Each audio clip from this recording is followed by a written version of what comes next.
வணக்கம், எல்லாரும் எப்படி இருக்கீங்க? இன்றைக்கி நம்ம ஃபாஃப்டா எப்படி செய்கிறது அப்படின்னு தான் பார்க்க போகிறோம். இது ஒரு ட்ரெடிஷ்னல் குஜராத்தி ஸ்நாக் ரெசிபி. இந்த ஸ்நாக் ரெசிபி நீங்கள் ஈவினிங் டீயோடு சாப்பிடும்போது ரொம்பவே சூப்பராக இருக்கும். இந்த ஃபாஃப்டா செய்கிறது ரொம்பவே சுலபம். வெறும் கடலை மாவை வச்சு ஈஸியாக இன்ஸ்டண்ட்டாக செய்யக்கூடிய ரெசிபி தான் இது. அது மட்டும் இல்லாமல் இது ரொம்பவே கிறிஸ்பியாக இருக்கும். இப்போ வாங்க அந்த சூப்பரான ரெசிபி எப்படி செய்கிறது அப்படின்னு நம்ம பார்க்கலாம். முதல்ல ஒரு பாத்திரத்தில் நம்ம கடலை மாவு சேர்த்துக்கலாம். அடுத்து நம்ம இதுக்கு தேவையான எல்லா பொருளும் சேர்த்துடலாம். மிளகாய்த்தூள், மஞ்சள் தூள், பேக்கிங் பவுடர், உப்பு, ஓமம்.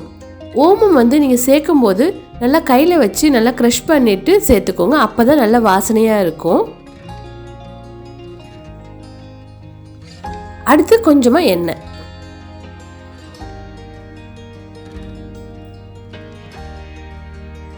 முதல்ல இது எல்லாத்தையும் நல்லா கலந்து விட்டுக்கோங்க.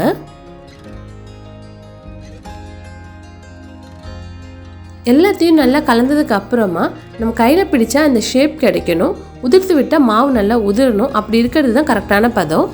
அடுத்து நம்ம தண்ணி சேர்த்து இதை நல்லா சாஃப்டாக பிசைஞ்சு எடுத்துக்கலாம்.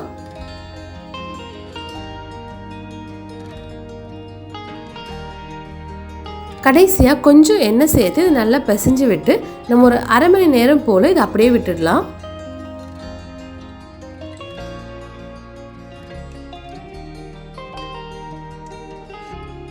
இப்போ நம்ம ரெடி பண்ணி வச்சிருக்க மாவை சிறு சிறு உருண்டையாக பிடிச்சு எடுத்துக்கலாம்.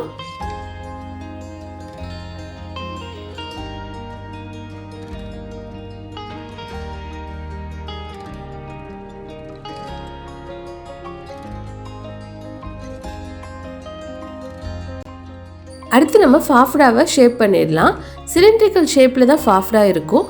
அதனால கையாலே நம்ம இந்த மாதிரி சிலிண்ட்ரிக்கல் ஷேப் பண்ணிவிட்டு அதுக்கப்புறமா ஒரு சப்பாத்தி கட்டையில் திரட்டி எடுத்துக்கலாம்.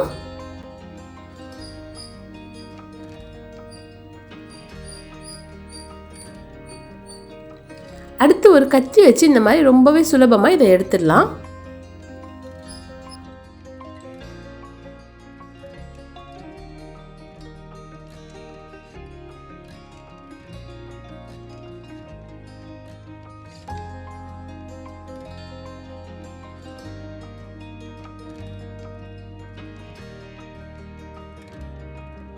நம்ம ஃபாஃப்டா சப்பாத்தி கட்டையிலையும் செய்யலாம்.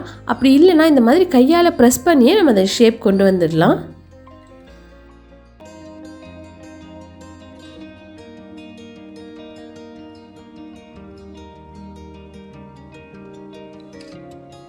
இப்போது எண்ணெய் நல்லா சூடாக இருக்குது. நம்ம இதை பொரிச்சு எடுத்துடலாம். எண்ணெய் ரொம்ப ஹீட் ஆகணும் அப்படின்னு அவசியம் கிடையாது. லோ மீடியம் ஃப்ளேமில் வச்சு நீங்கள் பொரிச்சு எடுங்க.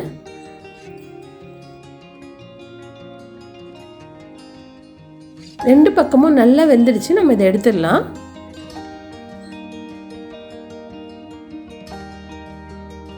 அவ்வளோதான், நம்மளோட ஃபாஃப்டா ரொம்பவே சூப்பராக ரெடி ஆயிடுச்சு.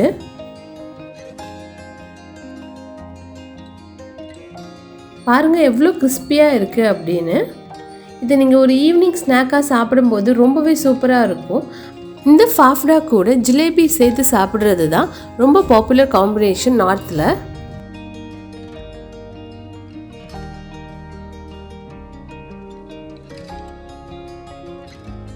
நீங்களும் கண்டிப்பாக ஒரு தடவை இந்த ரெசிபி ட்ரை பண்ணி பாருங்கள். உங்களுக்கு ரொம்பவே பிடிக்கும் அப்படின்னு நம்புகிறேன். உங்களுக்கு இந்த வீடியோ பிடிச்சிருக்குன்னு நினைக்கிறேன். பிடிச்சிருந்துச்சுன்னா லைக் பண்ணுங்கள். மறக்காமல் நம்ம சேனலை சப்ஸ்கிரைப் பண்ணிவிட்டு பக்கத்தில் இருக்க பெல் பட்டனையும் கிளிக் பண்ணிக்கோங்க. அப்போ தான் நாங்கள் போடுற வீடியோ உங்களுக்கு உடனே நோட்டிஃபிகேஷனாக வரும். உங்களை இன்னும் ஒரு இன்ட்ரெஸ்டிங்கான வீடியோவில் இன்ட்ரெஸ்டிங்கான ரெசிபியோடு சந்திக்கிறோம். அதுவரை நன்றி, வணக்கம்.